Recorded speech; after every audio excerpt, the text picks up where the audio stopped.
Hello, gentle marketers. Welcome back to episode 82 of the Gentle Business Revolution podcast, a show where we talk about marketing your business by disrupting the current marketing paradigm and changing it to a gentler approach, one that's based on empathy and kindness. As always, I'm Sarah Croce, I'm the host, and you know that you're in the right place if you are a heart-centered entrepreneur or change maker who is looking for a different, a better way to market your business.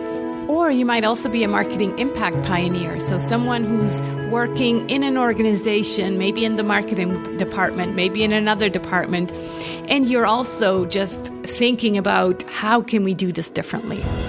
If you are a regular here, you know that I'm organizing the conversations around the 7 Ps of the Gentle Marketing Mandala. And if you're new here, yay, happy to have you here. And maybe you don't know what I'm talking about, then you can download your one-page marketing plan with the gentle marketing version of the 7 Ps of marketing at sarahzenacroce.com/one-page. This comes with 7 email prompts to kind of help you reflect on these different Ps. Today's conversation fits under the 3rd P, the P that stands for people. So I call them our people. I also sometimes refer to them as our ideal clients. You hear the word avatar, you hear the word target audience, but essentially it's our people. So today I'm talking to Eli Trier, who's an awesome lady whom I've recently met. And she's helping quiet revolutionaries connect and communicate. That's her tagline on her website. And obviously, immediately, I'm like, oh my God, I need to talk to her. So we cover Eli's story and how she realized that all she wanted to do was run community projects. We also talk about her definition of a community and how it's different from a tribe. What a community project really is. So she kind of takes us into that and shares some really, really good examples. And then also goes into this idea of authenticity. I ask her, well, what is authenticity to you? It's kind of become a buzzword. And so she defines what it is for her, and then also goes into some ways on how she recommends connecting authentically with your people. And yeah, so much more of that kind of left brain and right brain stuff. I just know you'll love her. Way before I ever coined the term, the gentle marketing revolution, Eli was talking about quiet revolutions. And I quote again from her website, "Starting a marketing revolution with integrity." So as they say, brilliant minds, etc. Joking aside, I'm super thrilled and honored to have Eli on the show. It really means a lot to me. It's a testimony that true gentle marketers collaborate, even if our ideas are very similar. And it's even better because I just know you'll love this conversation. So without further ado, here's Eli Trier. Hey, Eli. So good to speak to you. How are you today? I'm good, thanks. It's great to be here. Yeah, I'm so excited to talk to you. We just discussed offline that you just moved houses, and that's always a big deal, right? Especially for introverts. Yeah. Yeah, very much so. Are you all settled in now? Getting there slowly. Yes, everything's unpacked. It's just learning how to be in a new space. Okay, awesome. Well, I came across your name via our common friend, Caroline Wood. She was the guest on episode 71. And on your website, you talk about communities. And that immediately resonated with me. So I then discovered also that you had worked with Tara McMullen, who was also a guest on this podcast. And we actually talked about creating a community-based business. And then I found out that you were the one who helped her with that kind of project. And so I was like, oh, I just have to talk to her. So yeah, so glad to have you. I want to read something that you say on your about page and then kind of have you go into your story. So it says, in 2018, I came to the realization that all I wanted to do was run community projects. A week later, I had a website up and a beta client to test out my methodology, and I was off. And I'm still obsessed. I adore my work and the incredible clients I get to co-create with. This is the work I was born to do. So tell us that story and kind of what led to that aha moment. Yeah, it was a real kind of roundabout journey, I have to say. Lots of ins and outs and ups and downs. But the community project thing, before I had this business, which is very much focused on connection and community, I was a freelance illustrator and a creativity coach. And one of the things I started randomly doing was these community projects. And they started off with my talking to a friend of mine who was also an artist, and her saying, oh, yes, but I'm not really an artist because I do paper cuts. I don't do like oil paintings and things. And she's internationally renowned. She's in galleries all over the world. She does commissions for, hotels all over the world, cruise ships, all sorts of stuff. Her full-time living is making art. Mm. And I said, but that's ridiculous. If anyone, I'm not the real artist because I just do illustrations and they get hidden away in books and things. And we both realized that we were being ridiculous and that, of course, we were both real artists. And I thought, oh, if we're both feeling like this, two capable women who earn the majority of our living from making art, I wonder how everybody else is feeling. So I gathered together 30 of my artist friends and I asked them the question, what does being an artist with a capital A mean to you? And they came back with all sorts of interesting responses. And I created this project. I sent out their responses every day via email. And we had a Facebook group where we all talked about it and shared resources and interesting things. And it was by far the most interesting, successful, juicy, just lovely thing I had ever done for my business as a part of my business. And as a result of it, I ended up getting a whole bunch of new subscribers and clients and all sorts of stuff that came directly from the project. Mm-hmm. And that was back in 2015, 2016. And I still get people now who've come to me because they were a part of that initial project, which is quite phenomenal. So I thought, that maybe this is a fluke, it can't possibly, be repeatable. So I ran a couple more and lo and behold, it was repeatable. And they were just so much fun. And I loved them so much, like being able to actually have a really deep conversation about a topic that mattered, which the internet very rarely gives us a chance to do. It's very, very, everything's at hyper speed. It's a short article here or a weekend summit there.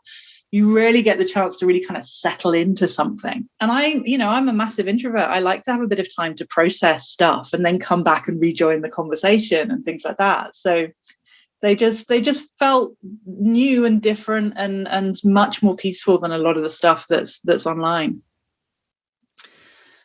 So yeah, I had come to the end of a particular project I was working on, particularly, and I just thought, actually, this is just what I want to do. So off I went.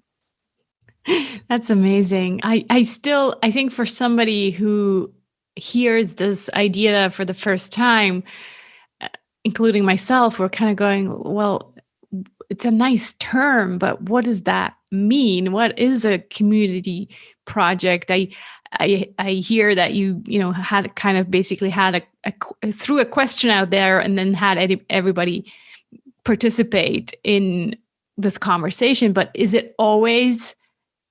Is that basically the framework? Very left brain thinking, saying, is that the framework? Is that how it works? Yeah, the ingredients are very simple. So you want a group of people that you choose based on certain criteria. You want a topic that they're going to talk about.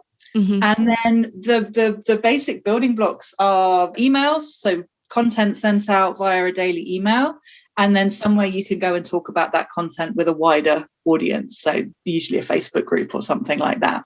So the ingredients are very simple, but it's like tying all of those bits together with some strategy behind it that actually makes it effective as a business and marketing tool. Yeah, so that's I think primarily what I do with people is like we take these ingredients, which are like a lump of clay, and we mold it into whatever it is that they want to achieve in their business. And I think that's probably where your genius is, because I've led many community projects, but I can't with all honesty say that, all of them turned into like a client magnet on a repeatable basis. So I think there is part, like you said, part of it is the community aspect, but the other part is like the strategy behind it that you developed over time. One question I have, I guess, also is like, how is this community different from a tribe or just followers or subscribers?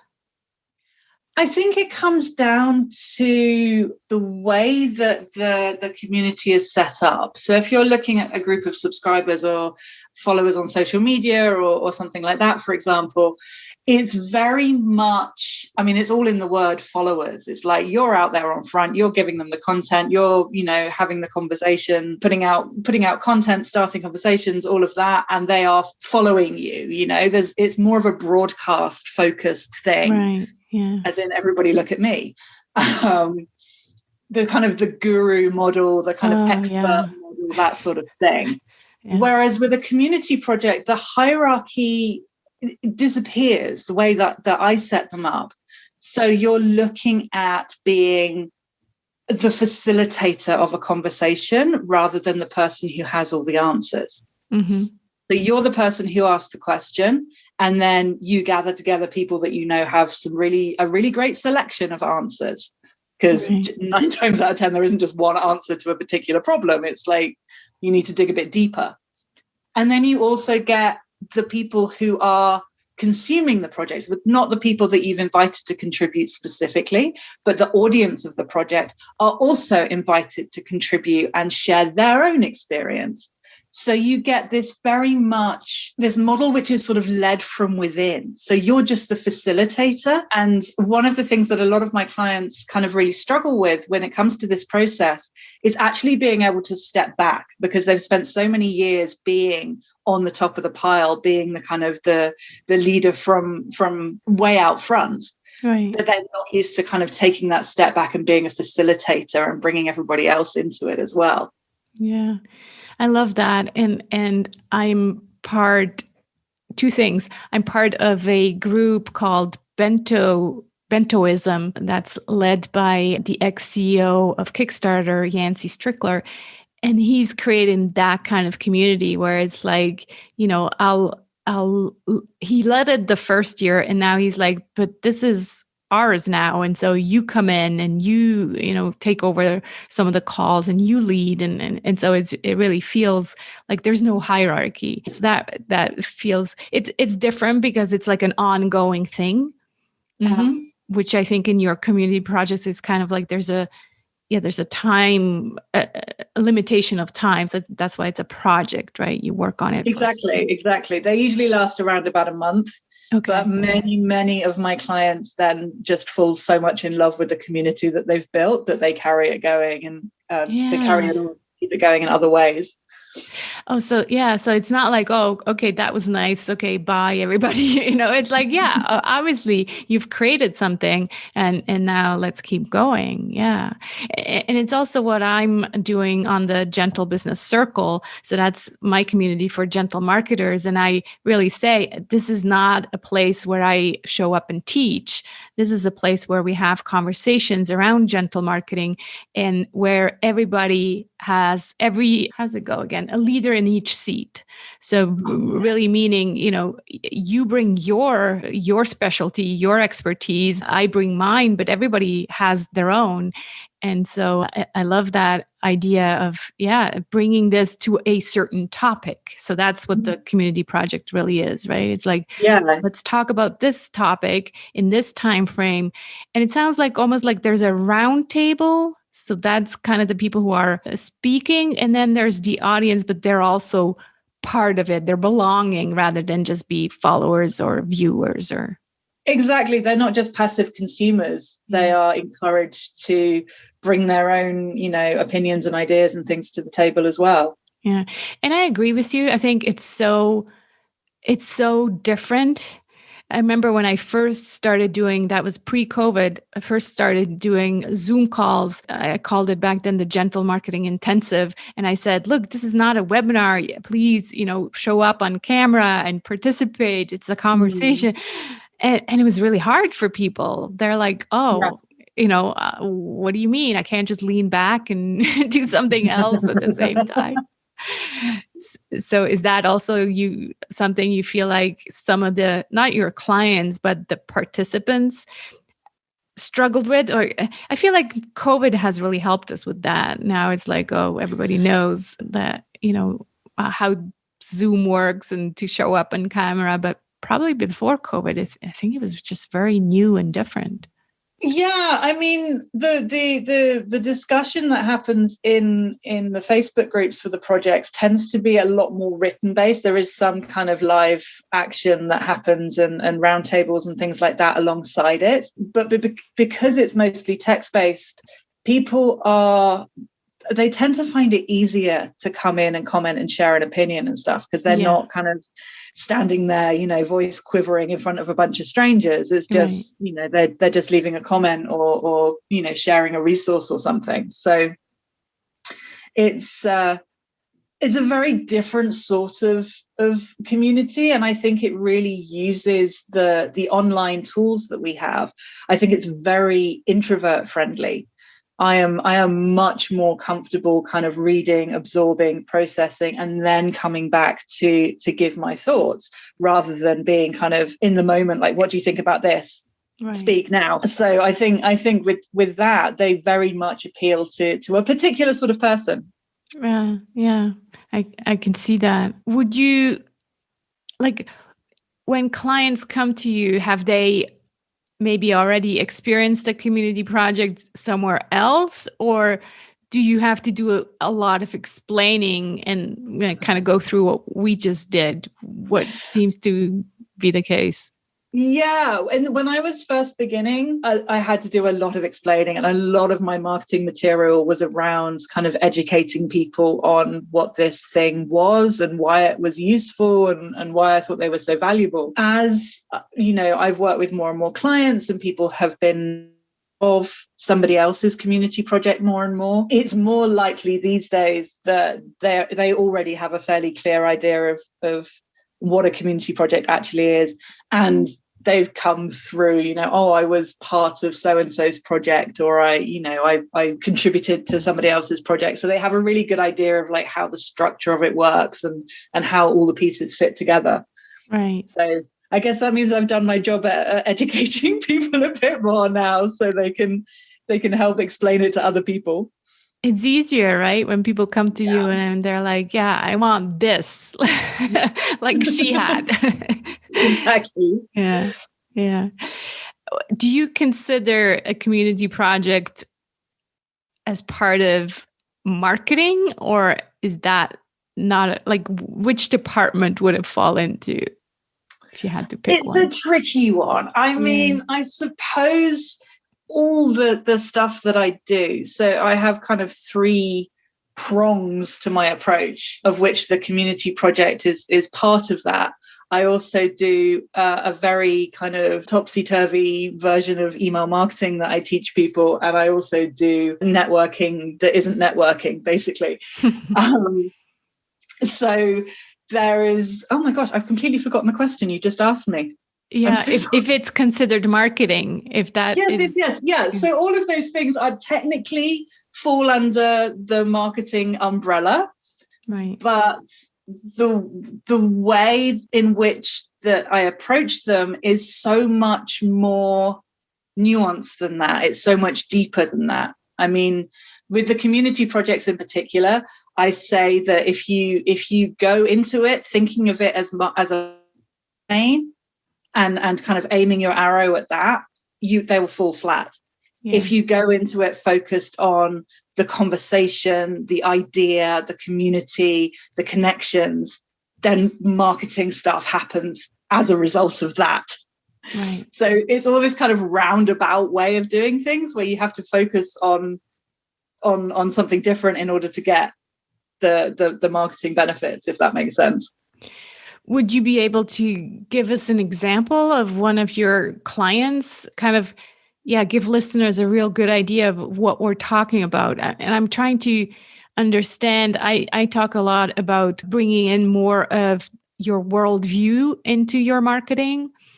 And so I'm wondering if that's part of it, like if the conversation is kind of this big picture conversation, or if you have an example, I think that would really help understand it better. Yes, of course.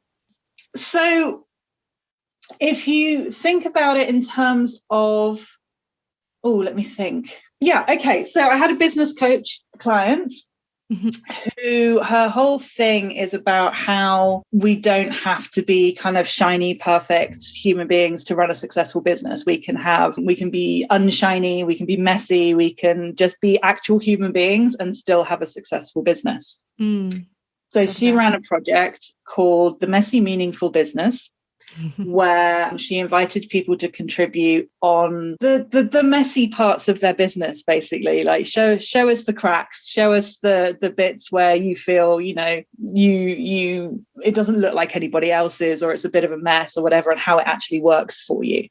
So she had a lot of people, for example, with mental health issues that crop up every now and again, or physical health issues, or people who, are very, very right brain and couldn't get on board with like linear planning and stuff like that. So it was just like a different perspective. And all of those people that she invited had the sort of audience that she wanted to attract. She wanted to bring more of those people in who appreciated having the human elements to business. And she chose those people based on, them having that honesty about what was going on. So their audience was already kind of primed for that. So she had that. There was a lot of conversation about, how to run a business when you're actually a human being and not a robot. And, a lot of stuff about anti-hustle culture. And this is all stuff that she teaches in her coaching practice with clients. Right. So she was gathering in more people. She wasn't the one out there in the front saying, hustle culture is bad and we should all be, messy and stuff. It was more that she was allowing the other people to tell that story. So she was showing people what that meant rather than actually kind of preaching to them. And every single person who contributed content to that project was backing up her point of view. I love that. She was selling the idea.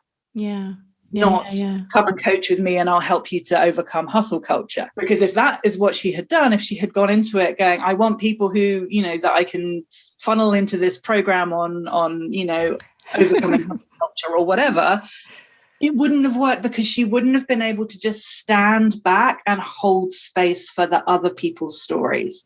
Right. Yeah. It's a lot about holding space, isn't it? I think that is the new skill. I took an 18-month program on holding space. Sorry, not 18, 8 months program on holding space. And I think it's really like this mindset shift where you are not the teacher anymore. That's what we've been taught. You have to teach constantly. Yeah. And all of a sudden it's like, wait a minute, I'm not the teacher, then what am I really doing here? Oh, you're holding a space and it's like the modern summit in a way, it sounds like to me. It's similar. It's similar in the fact that you've got people talking about a particular theme, and yet very, very different. Very, very different, because it's not like everybody's like, look at me, I know everything, best. And exactly. And this is more, look at this idea. Let's unravel this together. Let's figure this out together. Let's work together to make each other better.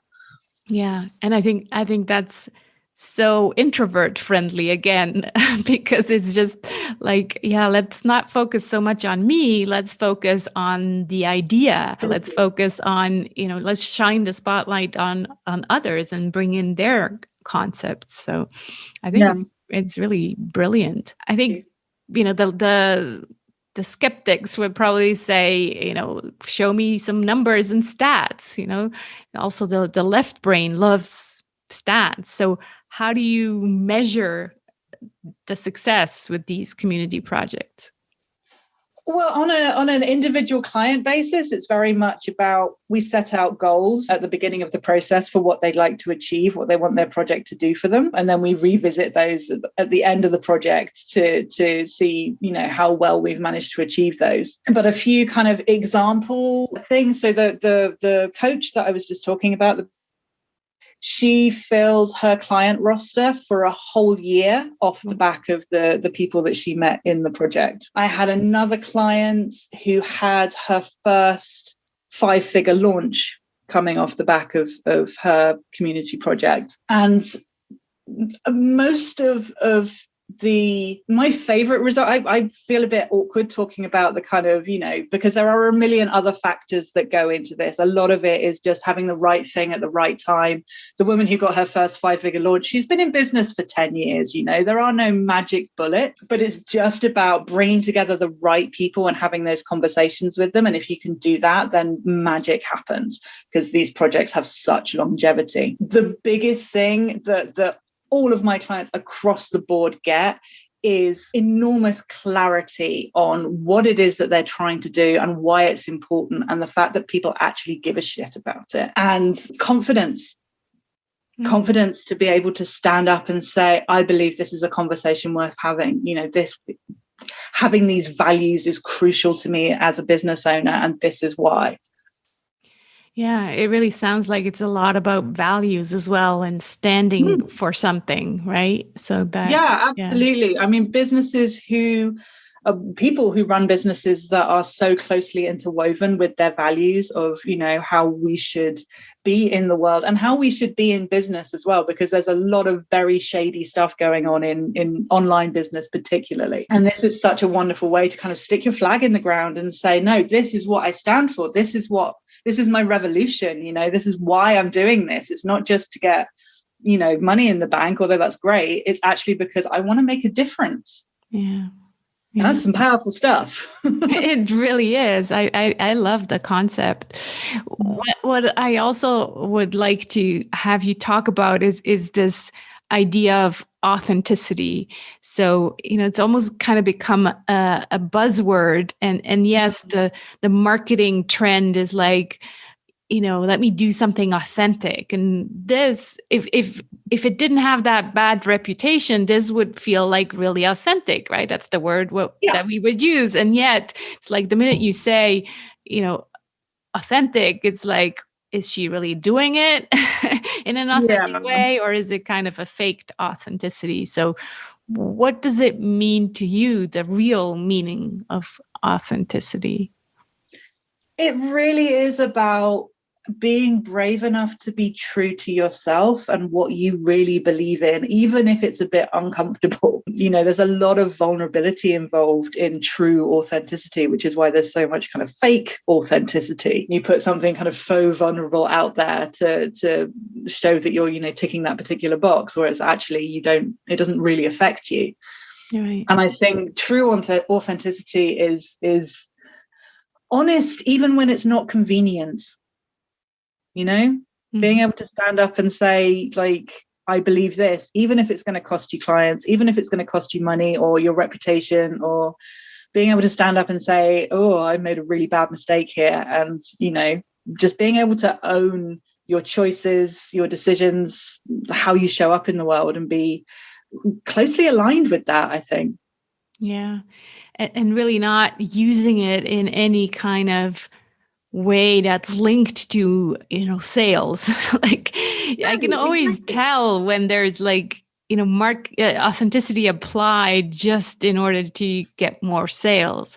And that exactly, which is why I said what I said about, like, if you go into a community project looking at it as a marketing campaign and thinking, I want X number of subscribers and X number of sales off the back of this, it falls flat completely. Yeah. It might have worked like 10 years ago, but now people see right through it. They just do. Yeah. You really have to care. You have to care, and you have to prove that you care, and you have to encourage other people to get on board with you. You know, it's a rallying cry. Mm-hmm. It really is. You mentioned it already before. You also teach people about email marketing, and so you call it the uncommon email. So tell us a bit about what's different about your approach in email marketing. I think that I've been thinking a lot about this, and I think the biggest difference is that I approach email as a correspondence rather than a broadcast. And I think there's a lot of, certainly over the last kind of 5 or 6 years, when email marketing kind of got very trendy, there's a lot of stuff about just kind of bombarding people with emails, with having, you know, getting as many people as possible on your list, regardless of whether they were actually the right people or not. Whereas my approach is very much like, if you're building an email list, you're actually building a community. And you're not entitled to that. It's a privilege and an honor and worthy of respect, because every single one of those people is a human being who already has an overflowing inbox full of all sorts of stuff. Like, you have to earn it, and you have to respect it as the privilege it is for people to stand up and say, like, yeah, I'm interested enough in hearing from you every single week. Like, that's just magnificent. Right. Yeah. And so again, it feels like a kind of an unlearning from a lot of the techniques that we've been taught. And that's also what I talk about in gentle marketing. It's like you have to almost unlearn years and years of certain things that you've been brainwashed into doing. Do you kind of have this conversation with clients as well? Yeah, absolutely. Absolutely. It's the biggest thing that my clients get hung up on, is like, but I do it this way. And you have to say, no, you have to put all of that down. Yeah. And you have to, it feels weird, but it's going to work. Yeah. And they just need to trust you, right? You're like, no, hang in there. It will work. Yeah, essentially, yes. And I can see, like, every time I've had pushback from a client about that particular thing, their project has not gone as well as they wanted it to. And I can point to it and I can say, well, look, you did this, this, and this. And actually what I told you to do, what I recommended that you did, was this, this, and this, which is the complete opposite. Right. And it's a really tricky one. And I'm fortunate that I have managed to work with some amazing people who really do get it. And that all kind of adds to fuel to my fire. You know, I can say, like, if you want these results, if you want this to happen, then you have to. You have to. You like, don't just trust me. You can trust everybody else that I've worked with. You know, it's really, really encouraging to me, because when I wrote the Gentle Marketing Revolution book, I was looking for stories like this. I'm like, where are these success stories that prove to me that gentle marketing, you know, in a way, community projects, to me, that's a gentle marketing approach. We're not just pushing the sale, we're, you know, creating community. And I tell you, Ellie, it's really actually much harder to find the stories of gentle marketers, because obviously the pushy, obnoxious marketers are much louder and they're everywhere. I did end up finding stories, but these are the great success stories that we need to hear more about, because gentle marketers, they are, and I understand because I was there too, we're scared to let go of the old and kind of trusting the unknown, because we don't know yet. There's just not enough stories out there that say, no, but this works, right? Yeah. And a lot of people come to me because they're like, I can't do this anymore. I can't do this, like, hyper visible, me, like be the guru, be like internet famous thing. I just don't want to. Yeah. And, you know, a lot of them just don't believe that you can have a successful business without that. Exactly. It's almost like it needs to. Sorry.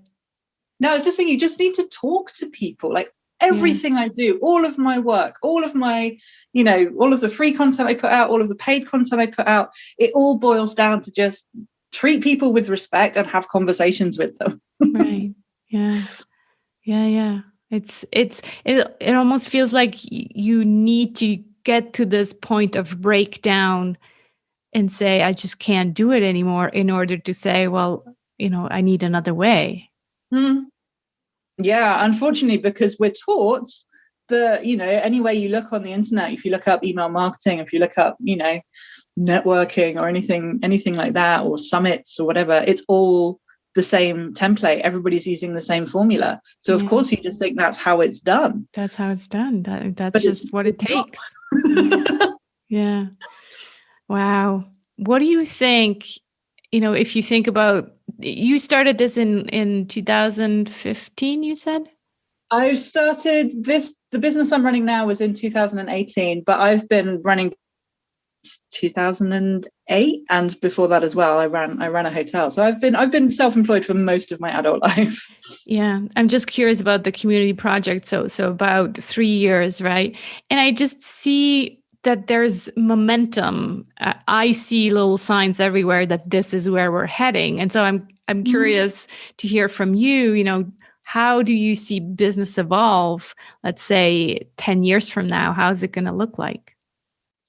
I think it's going to look very different than it does now. I'm fascinated, mildly disgusted at the moment by the fact that kind of human marketing, in inverted commas, has become the kind of the new trendy buzzword among the online marketers who wore down authentic and vulnerable and what have you as words until they were meaningless. This concept of kind of, let's all be human and let's talk to each other and treat each other with respect. They're parroting it, they're saying it because it's trendy right now, but they're not actually living it. They're not actually embodying that in their businesses. So that it's sort of encouraging, because this is kind of taking root, the idea that people aren't just numbers to be funneled through your sales funnel, and they're not walking credit cards, right? But it means that it's open to a lot of abuse if people are using it as a marketing tool and not actually embodying that in how they run their businesses. So I don't really know how that's going to pan out, but I think social media is going to look very different in 10 years. I think people who rely now on social media are going to find themselves in a very sticky situation very soon if they don't have other platforms, like platforms that they own, supporting their businesses at the same time. There's a lot of stuff coming in over the next couple of years around privacy laws. So a lot of advertising is going to change drastically. And, things like retargeting ads and the Facebook pixel and stuff like that is actually going to be a violation of data laws. So they're going to have to think on their feet if they're using advertising, Facebook ads as their primary way of getting people in. And I just think this idea of actually connecting with other human beings and talking to people, the businesses who are doing that are going to have really, really solid foundations for whatever comes down the pipeline at us, because there's always going to be a new shiny tool, to play with. Social media, webinars, this funnel, that funnel, whatever. There's always something new that is the next big thing. But if you build your business on a foundation of old school stuff, like actually talking to people, them and finding out what they want and then making that, that's I couldn't agree more. And it's just, I think for a lot of people it's still too slow. They're still in that kind of fast results, quick fixes. I need clients now. And so that's which why. Is nonsense. I mean, you can get clients instantly if you're connected to people. Like, it's really not that difficult to have clients. But building an audience, especially the sort of audience that used to be kind of, par for the course 5 years ago, where you could just like put up any crappy old ebook and 1 million people would sign up for it. Like, the internet doesn't work like that anymore. You have to work a lot harder, because we're all overwhelmed with how much information there is to consume every single day. Yeah, too much content.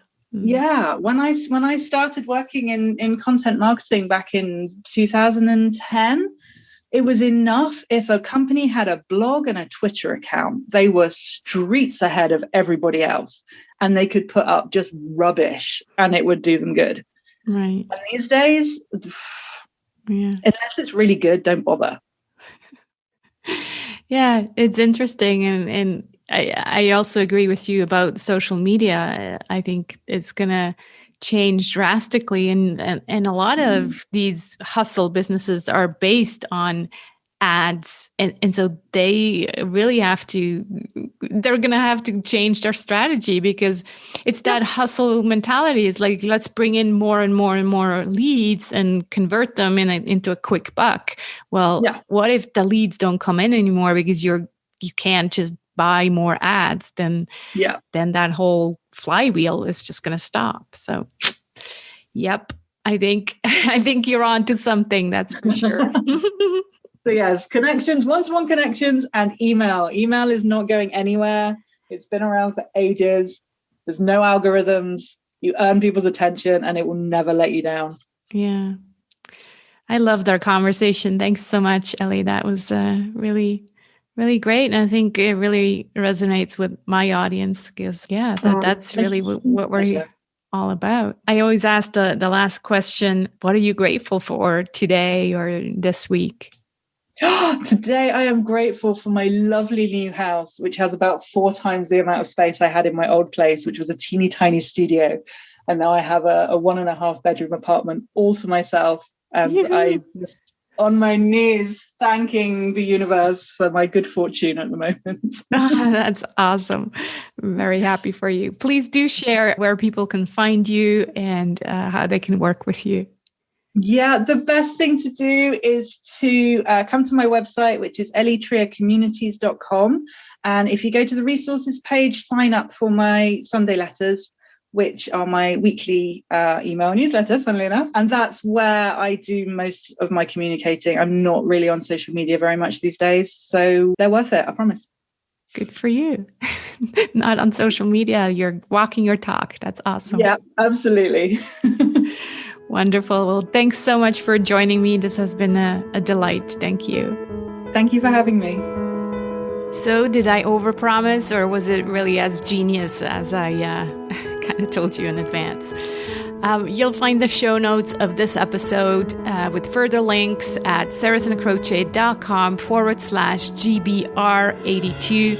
And as always, all the links are also in the description if you're listening to this episode while you're walking. So just click on your app. There is the description, and all the links are in there. Please check out Ellie's website at elitrier.com. That's ELITRIER.com, and sign up to her Sunday newsletter. It's just a funny little story. Whenever I'm spelling or someone is spelling something to me, I can't spell in English. Like, it's just the weirdest thing when you learn a language as a child, and you learn the ABCs in that language, you learn how to spell. Even though I'm fluent in English, my spelling is way better if someone spells it to me in German, where in English I always confuse the E and the I, and it's just a mess. So that's also why I rarely ever spell out my the whole website for me. So sarahsandacroce.com. I can't spell. Anyways, next week I'm talking to Ursula York, whom I've recently met while being a guest on her Work Alchemy podcast. And here's another one that I probably didn't pronounce right, because her name is German, and she told me that she's originally from Germany. So Ursula is a very German name, or maybe also Swiss, because my aunt's name is Ursula. And York, that's Jorch. And in German, that would be pronounced Jorch. So I'm not even sure how she pronounces it. I think she told me. But anyway, that being said, I can't wait to this conversation, because we are going to talk about measuring your business's impact. can't wait. In the meantime, let's be the change we want to see in the world. Talk soon.